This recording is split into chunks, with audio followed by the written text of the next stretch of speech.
All right, now let's get into all the games from yesterday. So the first one up to go over is the Colts and the Titans, and this one kind of went the way we expected it. We weren't really expecting Carson Wentz to play, but he ended up playing, and he didn't get injured, but he still didn't do anything, and this is why we are truly off of this Colts team, especially right now when they don't have T.Y. Hilton, and we'll have to kind of, revisit the Colts and Carson Wentz when T.Y. Hilton officially comes back, which I believe could potentially be, can it be potentially be this week? I think it could be potentially next week. T.Y. Hilton out for a couple weeks. I believe they officially put him on IR, so he has to miss 3 to 4 weeks. So we'll see if he's going to go next week or if he has to wait till kind of week 5. But man, oh man, this Colts team, they just cannot do anything. Carson Wentz, 19 of 37 for 194 yards. I mean, geez, we know that this Colts team doesn't have like amazing wide receivers. We like them. We believe that all these pieces can be really, really solid and really, really serviceable. We are big on Michael Pittman Jr., Zach Pascal, Mo Alley Cox, and Jack Doyle. They've got, good wide receivers and good tight ends, but I mean, Carson Wentz is not making the most of all these weapons, and Carson Wentz, in our mind, coming into the season, was kind of one of these elite tier quarterbacks that can kind of help you win a Super Bowl and be a positive asset and can kind of, raise up tier 2 wide receivers into tier 1 so your passing game can be more elite. But man, oh man, after these first couple of games, not putting up that many points, really not being competitive in the game and not really moving down the ball. We're going to look at these drives in a second here, but the Colts only put up points because Ryan Tannehill made mistakes. And when Ryan Tannehill cleaned up those mistakes, later in the game, the Colts didn't put up any points. So they took advantage of shorter fields, but they couldn't do anything like from their own 25-yard line and, marching down and putting up any points. So Carson Wentz just doesn't have it in this offense just quite yet. And I'm not waiting around and finding out and waiting till this team becomes good, because I just saw the Rams absolutely kind of obliterate that Bucs team offensively and defensively. And we've already kind of changed our prediction going into this week, or at the end of last week when Carson Wentz went down. We officially changed our prediction for Colts winning the Super Bowl to Rams winning the Super Bowl, and we're glad that we did because they just beat the Bucs, and I'm glad that we still have the Rams number 1 in our power rankings.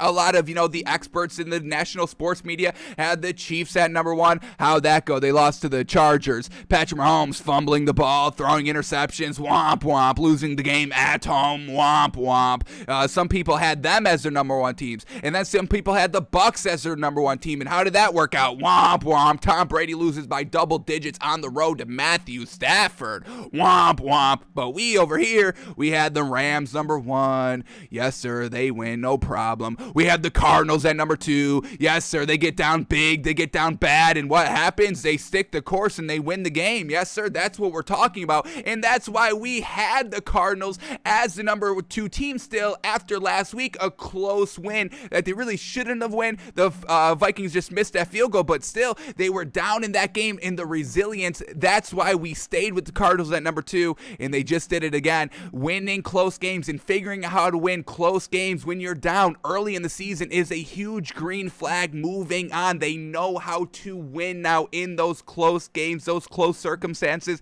game scenario type games. They know and can navigate those to win. That's more impressive than the Bucs blowing out the Falcons and then the Falcons going up and putting up 17 points against the Giants the next week. That's not a big win there for the Bucs. It's a good win. If you're a fan, yeah, you celebrate that win all day and tomorrow and going into the week. Oh my God, did you see what we did to the Falcons? We lit them up. It's a good win, but that Cardinals win last week against the Vikings, close, navigating the course to win that game. It was better to us than that Bucs game, and that's why we had them at number 2. And guess who wins this week? Down, found a way to navigate that Jaguars team to win the game. Bucs, they got down kind of big, and they didn't know how to navigate it. Tom Brady couldn't come back and navigate it. Unfortunate, they lose. So, folks, we kind of know what we're talking about over here. Rams number 1, Cardinals number 2, and we'll see if that sticks coming up tomorrow when we do our power rankings again, but got to give it to us, folks. But back to this game. Here we go. Carson Wentz, 19 of 37, 51% completion percentage. Folks, when have we ever liked that? We never like anything below 60, and it's really got to be 63. So Carson Wentz not even doing his job out here. 194 yards just on the brink of dink and dunk. No touchdown, no interception, not doing anything. They didn't even lose a turnover in this game. They did not turn over the ball in this game, and the Titans did 3 times, and the Titans win the game. This is what we're talking about with this Colts team. I can't trust Carson Wentz to stay healthy, and I can't trust Carson Wentz with these kind of tier 2 wide receivers here to elevate them up to tier 1 status. We'll see what happens when T.Y. Hilton gets back, but by then it may be too late, because now the Colts are down 0-3 to start the season, and it's only going to get tougher, and it's only going to get harder, and you're going to have to start winning games, and they haven't even, got their first win of the season yet. So really, really not impressed with this Colts team so far. Their first 2 drives, 3 and out, then 4 and out, and then this is what we're saying here. They only score the ball because Ryan Tannehill throws in interception. They take advantage. They started throwing 47-yard line, and they're able to march down 53 yards for the touchdown to make it a 7-7 game. Ryan Tannehill comes back, makes it 14-7, and then Ryan Tannehill throws another interception. This time, Carson Wentz can't even get it done in the red zone. No, never mind. They start at their own 47-yard line, or the Titans' 47-yard line, and they score a field goal. They put up 3 points. After halftime, they put up another 3 points right here. Is this time they couldn't get it done in the red zone? Yeah, this is the time they couldn't get it done in the red zone. First drive for the Colts after halftime. Carson Wentz, first and goal from the 9, incomplete. Carson Wentz, second and goal from the 9, incomplete. Carson Wentz, third and goal from the 9, incomplete. So we're definitely going to take a deeper look at this kind of drive and why it stalled in our Wednesday film study show. But still, Carson Wentz, you need to find a way to get it done in the red zone. Settling for field goals is not going to get it done. Obviously, you're 0-3. You've got to make touchdowns. You've got to put up the 7 every single time that you're in that red zone. And Carson Wentz doesn't do that. And then the Titans fumble the ball. Now, the Colts don't do anything with that, and that was their downfall. They had to really take advantage of every single turnover, and we're talking about 3 turnovers here by the Titans, and they don't take advantage of every single one, and they don't take advantage of, most of them with touchdowns. Cannot have that. So Ryan Tannehill then goes down and scores another touchdown, making it 22-13. Carson Wentz back in the red zone, can't get it done, and they have to settle for a field goal. Carson Wentz, first and goal from the 7, pass incomplete. Second and goal from the 7, 2-yard run.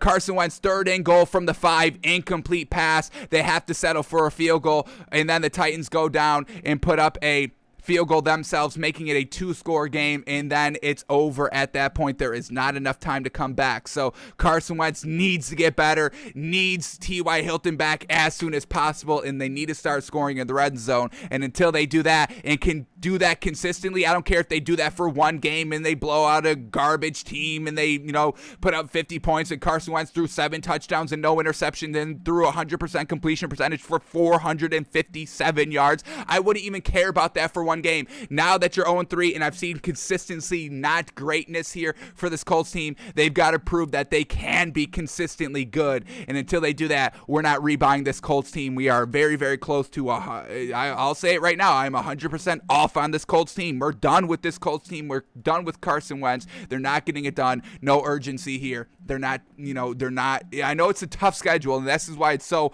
hard to really be 100% out there on this Colts team, because it was a kind of brutal schedule to open up this season, and I get it, but still, at the end of the day, we just had the Rams beat the Bucs. I mean, you can beat good teams in this league. You can beat the defending Super Bowl champions in this league. They have proven it is possible. So until the Colts start beating some good teams, 100% off on them. But let's finish off everybody else on these stats. Jonathan Taylor, 10 carries for 64 yards. Nyheim Hines, 6 carries for 25 yards and a touchdown. No Marlon Mack in this game. We talked about it. All right, and then the leading receiver is Michael Pittman Jr., leading receiver here, six receptions for 68 yards, but he had 12 targets. I mean, what are we doing here, Carson Wentz? Michael Pittman is a nice, solid 6'3", 6'4" in this league. Throw this man accurately the ball, and we have 6 incompletions here, so we're going to look at those as well in our Wednesday film study. Were those on Carson Wentz inaccuracy, or was that on Michael Pittman Jr. not catching the ball? We'll come back at you Wednesday on our film study to look all that through. All right, Nyheim Hines, 5 receptions for 54 yards. He was the second leading receiver here. Got to give the man credit. We love Nyheim Hines. Give that man some credit. Zach Poshkuhl, third leading receiver here. 2 carries for 31 yards, and we have Mo Alley-Cox, 2 receptions for 14 yards. So just have to be a little bit better here for this Colts team. Now the Titans, man, Ryan Tannehill, not a great game here, not an above average game manager type game. He has 2 interceptions, and then we have one of their wide receivers, Nick Westbrook, Akeen, losing a fumble as well. 3 turnovers, like we said, but they still win the game, and they still put up 25 points, and the Colts only put up 16 points off of 3 turnovers. How do y'all do that? Come on. You must make your opposing team pay for their turnovers. Did you not just watch the Green Bay Packers 49ers game from last night? Jimmy G fumbles the ball, and that's basically why they lose the game. So you cannot turn over the ball, and you must make your opponent pay for turning over the ball, and the Colts didn't do that, and that's why they lost the game. So Carson Wentz, division opponent on the road, and you make Ryan Tannehill throw 2 interceptions and still win the game? What are you doing out there? So man, oh man, real bad game here for the Colts. We took this game, Titans minus 5.5. They win by 9, folks. Bingo bango. That's what we were saying. All right, so Ryan Tannehill, not a great day by him, but he gets the win, so we got to give the man a little bit of credit. 18 of 27. What do we got there? 66% completion percentage. We'll take it. 197 yards, 3 touchdowns, 2 interceptions. We ate the interceptions, but everything else is solid there. Derrick Henry still getting on board here, back-to-back real solid performances right out here, and we absolutely love it. 28. I love talking about Derrick Henry, folks. I love seeing him at 28 carries. Since this is the first game we've talked about today, we'll definitely keep track of, which running back had the most carries, because we rarely see running backs getting 28 carries, but that's on the daily, that's on the weekly, that's on the gamely here for Derrick Henry. He's like, okay, you want me to carry the ball 35 times? Yeah, okay, that's nothing new to me. Yeah, Dalvin Cook, you're surprised by 35 carries? Saquon Barkley, you're surprised by 35 carries? I do this on the regular here, folks. What y'all talking about? 28 carries here for Derrick Henry, 113 yards, workhorse running back. We absolutely love it, folks. Absolutely love it. 27 passes, 28 runs. That's what we're talking about. Well-balanced game. Well done. This is what we're talking about, and this is truly what we need to see by a lot of teams, because I just saw quarterbacks throw it 58 times, 51 times. I'm like, what are y'all doing? You don't need to do that, especially with young quarterbacks. Why y'all making the young quarterbacks throw the ball 58 times? What y'all doing? So Derrick Henry, rushing the ball 28 times, absolutely love it. Ryan Tannehill, 5 carries for 56 yards. Yes, sir, that dual threat ability by Ryan Tannehill, you must respect it. All right, let's see who Ryan Tannehill was slinging the ball to. Leading wide receiver, Nick Westbrook, Akeen, 4 receptions for 53 yards. He had a touchdown, but he also had that fumble there. Let's see where this fumble came. It came in the third quarter, and they were only up by 1 point. So this could have been a tie-turning turnover by, Nick Westbrook, Akeen, but luckily the Colts don't take advantage of it. So a little bit of a bailout there by Nick Westbrook. Second leading receiver here for the Titans, Julio Jones, 3 receptions for 47 yards. Derrick Henry, 3 receptions, 31 yards. Jeff Swaim, 3 receptions, 27 yards. So truly spreading around the ball.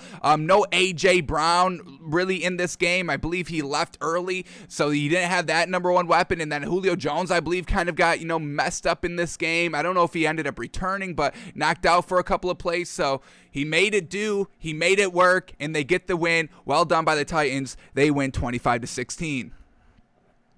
And then after the game, Darius Leonard on the Colts 0-3 start, he says, this shit sucks. This is a sick taste in my mouth, and it is truly unfortunate, man. Like we said, a tough start here, schedule-wise, opponent-wise for this Colts team, and man, oh man, they start 0-3. Definitely not what you want to see when you have Carson Wentz coming into the season, which a lot of people, including ourselves, this entire offseason was really saying that this was the year for the Colts to get it done. They had the kind of plug-and-play quarterback last season with Phillip Rivers, got them to the playoffs first round against the Bills, unfortunately lose it, but you would say that Carson Wentz could at least get you to that same point, if not better. We really thought better than, first round exit, but so far 0-3, not a good start here. So the full quote here by Darius Leonard, quote, this shit sucks, especially being a true fucking competitor. This is a sick taste in my mouth. You talk about 1-0, but damn, we gotta get 1-0.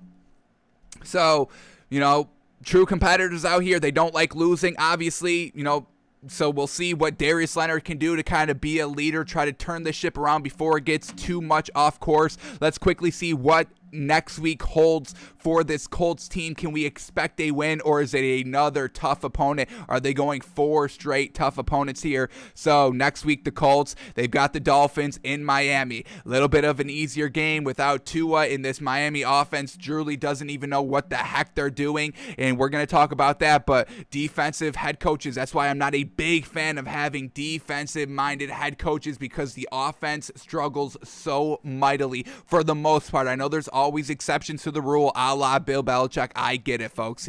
Bill Belichick, Tom Brady, they're always the exception to the rule. So whenever I say something and you're like, well, but Bill Belichick and Tom Brady, stop it right there. They are the exception to every single rule. I don't want to hear that argument. So we'll talk about that a little bit more when we get to the game, but Darius Leonard, we'll see if he can kind of help turn this team around. Great defensive leader. We know he is. So we'll see what comes next week, but Colts down 0-3, not the greatest.